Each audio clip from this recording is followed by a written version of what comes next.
Tag zusammen. Am 16. Februar 2024, da gibt es von mir endlich mal wieder nach langer Zeit ein Konzert im Kölner Senftöpfchen-Theater. Das ist das Theater, in dem wir 1979 unsere Karriere bei den Höhnern richtig begonnen haben. Und der 16. Februar, das ist quasi der Freitag nach Aschermittwoch, also man kann sagen direkt nach den tollen Tagen. Und das Motto für mein Konzert heißt, Kölsch kann auch anders. Und dann gibt es also neben den altbewährten Karnevalsklassikern, die man jetzt aus meiner Höhnerzeit von mir kennt, gibt es zum Beispiel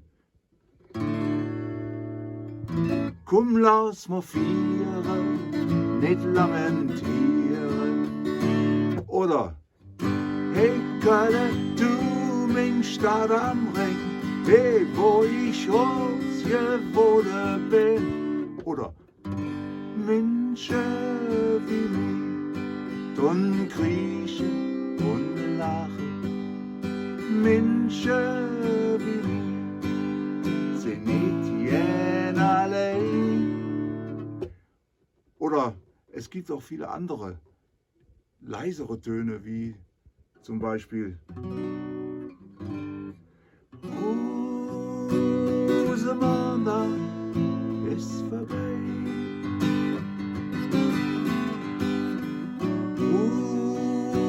Rosamunde ist vorbei. Oder es gibt auch ganz viel Neues, wie zum Beispiel Solange der Kopf noch denkt und das kleine Herz noch schlägt, mit den Träumen noch Spaß, ist noch nichts zu spät. Oder lass dich überraschen. Es gibt zum Beispiel noch das Lied Hög ist nur einmal, Hög ist nur einmal, Hög ist nur einmal im Leben. Ich freue mich auf euch. Wir sehen uns am 16. Februar im Senftöpfchen-Theater in Köln. Macht's gut, bis dahin. Tschüss.